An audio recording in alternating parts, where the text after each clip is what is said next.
If you've spent your life chasing success, checking every box, and still wondering, is this all there is? You're in the right place. Welcome to the Overachiever's Oracle podcast, a sacred space where we dive into the lives of professional women who've been taught to measure their worth by how much they achieve. Here, we explore a spiritually rooted path to untangle ourselves from hustle culture and reconnect with who we truly are. I'm your host, Dr. Giovanni Washington, a former overachiever turned liberation guide, and I'm here to walk you through this journey. Welcome to the show. You have done everything right. You got the degrees, you secured the job, you climbed the ladder, you won all of the awards. You built that life. And yet, something still feels off. If you've ever asked yourself, why does success feel so hollow? This episode's for you. I see you, overachiever. You're the one who always overdelivers, who never lets anyone down. Not only are you a star at work, the rest of your life is some version of this.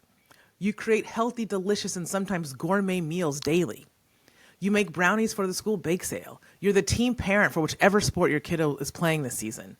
You've got a collection of 5K medals in your office. You sing in the community choir. You're the primary dog walker for the ostensible, quote unquote, family pet. You plan surprise parties for your aging parents while managing their increasing healthcare needs. And you're the friend that everyone turns to in crisis. And yet, despite doing all of this, despite excelling in every role that you take on, something still feels, well, just not quite right. The exhaustion doesn't just come from doing a lot. It comes from the weight of expectations and from that quiet question that has begun to needle you. Is this really all there is? How is it that after achieving so much, something still feels missing? To answer that, we have to look at what overachievement actually is. So according to the dictionary, an overachiever is one who achieves success over and above the standard or expected level, especially at an early age. And I think the over and above the standard part is what we live in spades. And I also think there's one extra added element of externality. So in my world, in the work that I do, overachievement, we view overachievement through the lens of the dictionary, of course. So yes, it's absolutely about success over and above the standard or expected level. But it's also that there's an internal compulsion almost to strive and meet or strive and exceed these external expectations at the expense of your personal well-being, right? You're doing these things to your detriment. In our compulsion to align ourselves with align our accomplishments with the social or cultural standards, we get disconnected from our desire. We forget about pursuing goals that are rooted in things that we actually want. And we'll talk about that a little more. So I just want to break down for you the overachiever struggle just for a second and why overachievers get stuck in this cycle. So here's the reasons. One, you were never taught to pause. Productivity is a drug, and I need you to hear that. Productivity is a drug, and rest feels like withdrawal. So the moment you stop moving and the creeping discomfort sets in, right? You've got guilt, anxiety, that feeling that you should be doing something more. Stillness isn't just unfamiliar, it actually feels dangerous. Like if you stop, you might never start again. Second reason is that success is an ever-moving goalpost. You get one thing, and then immediately society tells you it's time for the next. Got the degree? Great, get another one. Got the second degree? Great, get a job. Got the job? Go get a promotion. Got the promotion? Go become an entrepreneur, build your brand, right? It's this thing that you can never actually meet. You hit one milestone, and then suddenly there's another one that you're expected to chase. So you never actually feel like you've arrived. And the third reason that overachievers struggle is because your identity has been built around external validation. You spent so long achieving that you don't even know what you actually want. You've mastered the art of being impressive, but when you strip away the accolades, the titles, the gold stars, what's left? The idea of pursuing something just for you, without an audience and without applause, feels foreign and maybe even a little pointless. And this cycle, it's not just theoretical. It plays out in our daily lives in ways that can be hard to recognize. And this cycle, it isn't just theoretical. It plays out in our daily lives in ways that can be hard to recognize. And I know this personally. So let me tell you a story that helped me see the difference between striving for achievement and pursuing something that's truly mine. We haven't talked about this yet on the podcast, but I turned 50 this year. And I decided that I wanted to climb Mount Kilimanjaro for my 50th birthday. This endeavor requires extensive training, meticulous planning. I've got to buy all kinds of gear and equipment. It is, by any standard, a big effort, right? But it comes from this intrinsic internal desire. It's a personal milestone and ceremonial journey that I have chosen to embark upon to reflect on my life's path, right? And this idea has actually been a part of me since I was 18. I went to FAMU, Florida Agricultural and Mechanical University in Tallahassee, Florida. I'm a rattler till I die. And when I started my tenure at FAM, I was a business student in the illustrious School of Business, SBI. And every freshman in SBI was given what they called a nothing book. This is a book like a journal, a cloth-bound journal that was full of lined, empty pages. And we had to fill up this book over the course of the semester by completing certain tasks that they gave us. One task, for example, was, I don't remember how many people we had to meet, but we had to actually go out and get signatures of a certain amount of people by, walking up and introducing ourselves and learning something about them, sharing something about ourselves. It was actually, I see the genius behind it now, but as a 18-year-old, I thought it was a terrible thing to make us do. But we got to know people and people got to know us, right? A second thing we had to do was create a list of 50 things we wanted to do before we died. So I still have my nothing book, and climbing Mount Kilimanjaro is the only thing on my 50 things before I die list that I have not accomplished. So my desire and intention to climb this mountain, which clearly has a high level of difficulty and could be interpreted as something an overachiever might do. But my desire to be in ceremony with the tallest peak in Africa truly comes from an internal place. I love nature. I love mountain. There's a picture of Kilimanjaro in my Black Goddess Within Oracle deck. I feel very connected to this journey, right? It has nothing to do with something that someone else wants me to achieve. Even just thinking about it brings me joy, right? This is not about meeting other people's expectations. And this is a key difference. When we're driven by an internal calling, effort feels different. But for so many of us, overachievement is not about joy and personal fulfillment. In fact, it's the exact opposite. Overachievement is about proving something, and it's often about proving something again in ways that are detrimental to us because we're proving them inside of systems that refuse to acknowledge our worth. And no one knows this tension, or no one has lived this tension more than Black women. So here is the overachiever's dilemma, right? There's a frustrating reality that overachievers are out here killing it in education, in the workplace, in our communities, everywhere. And yet, we're still hitting brick walls when it comes to getting the recognition, the pay, and the leadership roles that we deserve. And this is especially true for Black women. We've been told before, if you just work harder, the doors will open. And this is really interesting. There was a Scandal episode where Olivia's dad made her say it. What have I always told you? Papa Pope said, what have I always told you? What have I always told you? I have to work twice as good to get half as far, right? So this is not something that your mom said or your parents said. This is something that everybody's parents are saying. This is a myth or a narrative that we believe it to be true, and there actually is a lot of evidence that it is true, right? We have to work twice as hard to get half as far. Our results never match our effort. And this is the overachiever's dilemma. Relentless effort and exceptional performance do not always translate into equitable recognition or advancement. So, this is true in the realm of educational attainment. You want to talk about overachievement? Black women are outpacing almost everyone when it comes to education. In 2020, 40% of Black women were enrolled in college. That was more than white men and more than Black men. And when it comes to higher degrees, we're dominating. We hold 70% of all master's degrees and 60% of all doctoral degrees earned by Black folks. We did exactly what they told us to do. Get the degrees, stack the credentials, be undeniable.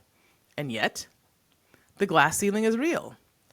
For all that education, all that expertise, you think we'd be running the boardrooms by now, right? Nope. Black women are still barely breaking into executive roles. In the federal workforce, In the federal workforce, where you'd assume, until recently, diversity initiatives would help, only 7.3% of executive positions belong to Black women, even though we make up almost 12% of the overall workforce. And in corporate America, it's even worse. We're still being passed over for promotions, we're underestimated, and we're being left out of decision-making rooms where real power moves are made. And when we do get the job, we're making less, a lot less. Black women earn 64 cents to every dollar a white man makes. And if you're calculating, that's nearly $1 million over a career span. They're making 36 cents more per dollar. It's banana bonkers. So what this means, like what the reality of this is, or the ramifications of this, is that that's home ownership, that's wealth building, generational stability, all of those opportunities stolen, gone, dissipated. And if you think that climbing the ladder changes things, it doesn't. Black women with bachelor's degrees earn less than white men who never even went to college. And it gets worse, because then we can add on the workplace challenges. As I said earlier, we're expected to be twice as good. And the moment we're seen as intimidating or too much. Black women in overwhelmingly white spaces are more likely to be overlooked for promotions, undervalued in meetings, and let's keep it real, they're forced to navigate microaggressions daily. And the stress, it's breaking us. Nearly 40% of Black women have left jobs because they didn't feel safe or supported. Not because they weren't qualified, and not because they weren't capable, because they were tired of fighting to prove their worth.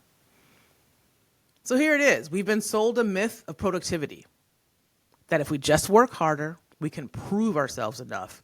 We'll finally be accepted, paid fairly, and treated with respect. But let's be real. You cannot. If you were reading this in an email, it would have the clapping hands. You cannot outwork. You cannot outwork. Racial bias in hiring and promoting. You can't grind your way out of a rigged system, because no numbers of all-nighters, extra degrees, or over-delivering on every single project will erase the fact that Black women get less than 1% of the $3 billion in venture capital each year. Less than 1%. Listen, y'all, we've done more than enough. So the real work now is defining success on our own terms. We need to stop chasing the illusion. We're no longer waiting for permission. And stop believing the lie that another accolade, another promotion, or another anything will bring us to the validation we deserve. So that brings us to another question. Why did we ever think achievement alone will bring us joy? There's a few reasons for that. One reason is the arrival fallacy. This is the belief that once you reach a certain goal, One reason is the arrival fallacy. This is the belief that once you reach a certain goal, you'll finally be happy and fulfilled. It's the, if I just achieve this, then I'll be satisfied mindset. Overachievers live by this rule, thinking that the next promotion, the next degree, the next milestone will finally bring peace. The problem is the arrival never actually comes. And once you hit that goal, as I stated before, a new one takes its place. It's a moving target. And so again, instead of feeling satisfied, you feel restless and you get right back on that hamster wheel. The real issue, and I have recognized this pattern in myself, is that I'm always future pacing. I'm always thinking about the next thing. I'm always thinking about how I can go bigger. Well, I used to be, because now I'm recovered, right? I'm a recovered overachiever. But when you're focusing always on the next thing, when you're always future pacing, you can't actually enjoy where you are, right? You're always chasing and never arriving. So both of these myths, the myth of productivity and the arrival fallacy, keep overachievers trapped in perpetual striving. The productivity myth keeps you running on a hamster wheel, believing that the hard work alone will get you everything you deserve. And the arrival fallacy makes you believe that if you just reach the next milestone, the exhaustion will be finally worth it. But the result, it's burnout, it's frustration, and the sinking realization that neither myth, try that again. The result is that burnout, third time. The result, burnout, frustration, and the sinking realization that neither myth delivers on its promise. So the real work isn't actually about doing more or achieving more. It's about redefining success entirely, and on your own terms. On your own terms. So there's one final layer that I want to discuss with you today about how and why you find yourself stuck in the pernicious cycle of overachievement and burnout. And this is the lie that keeps us exhausted. This is the lie that keeps us exhausted. It's the myth of the noble sacrifice. For so many of us, overachieving isn't just a habit. It's a badge of honor. If I were in a room full of high-achieving women right now, and I asked the question, who here is an overachiever?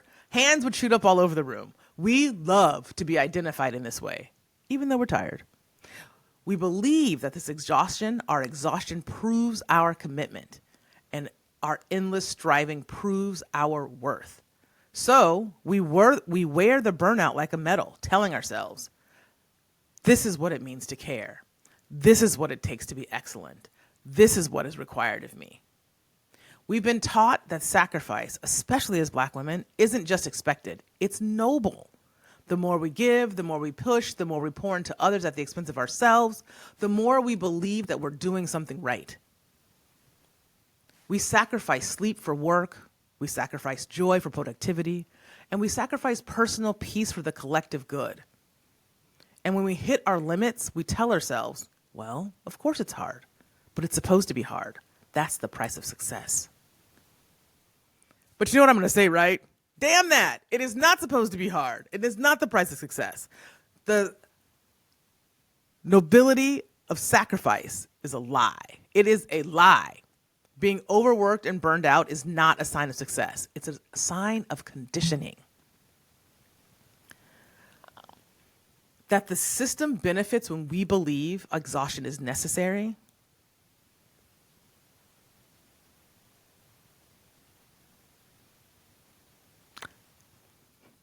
But you know what I'm going to say, right?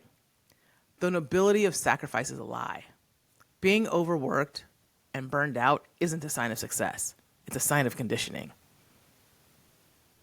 The system benefits when we believe that exhaustion is necessary because tired people don't have time to challenge or change the status quo. Sacrifice without boundaries is not a strength. It is depletion, y'all. It is depletion. And depletion doesn't serve us.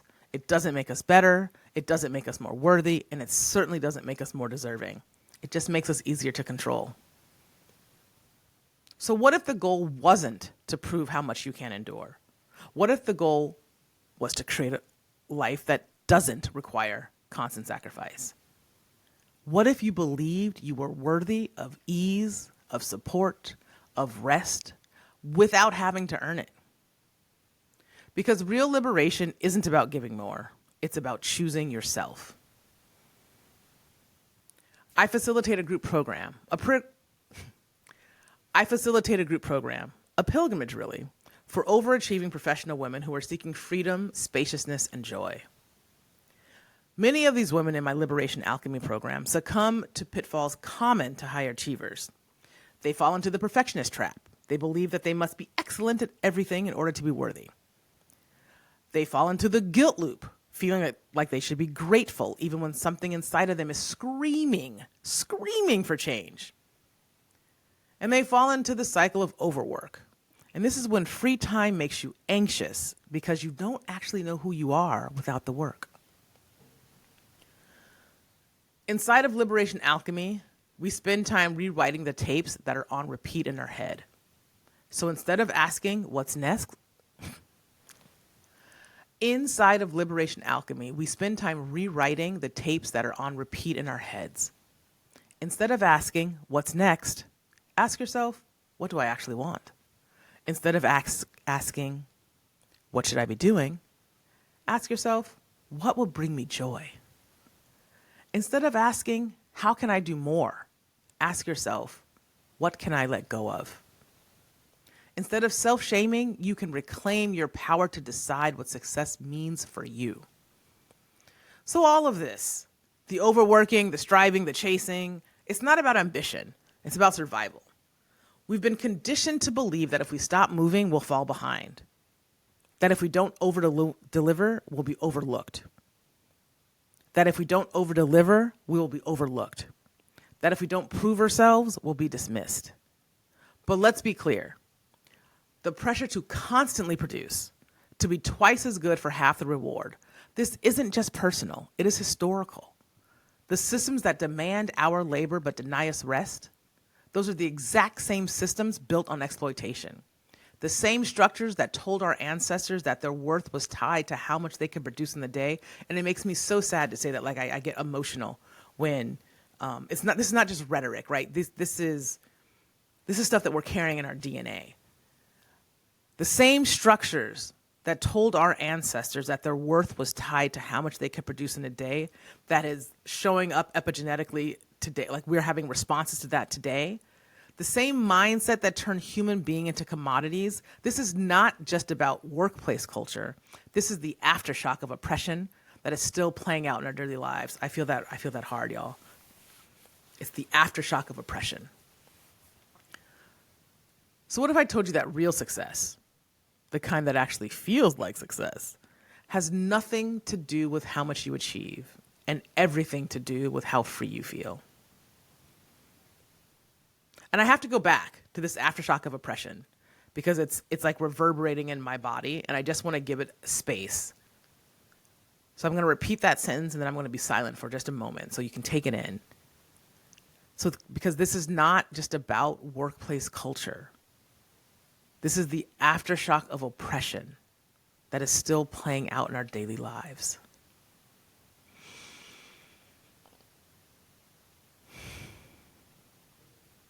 You have to breathe on that, y'all.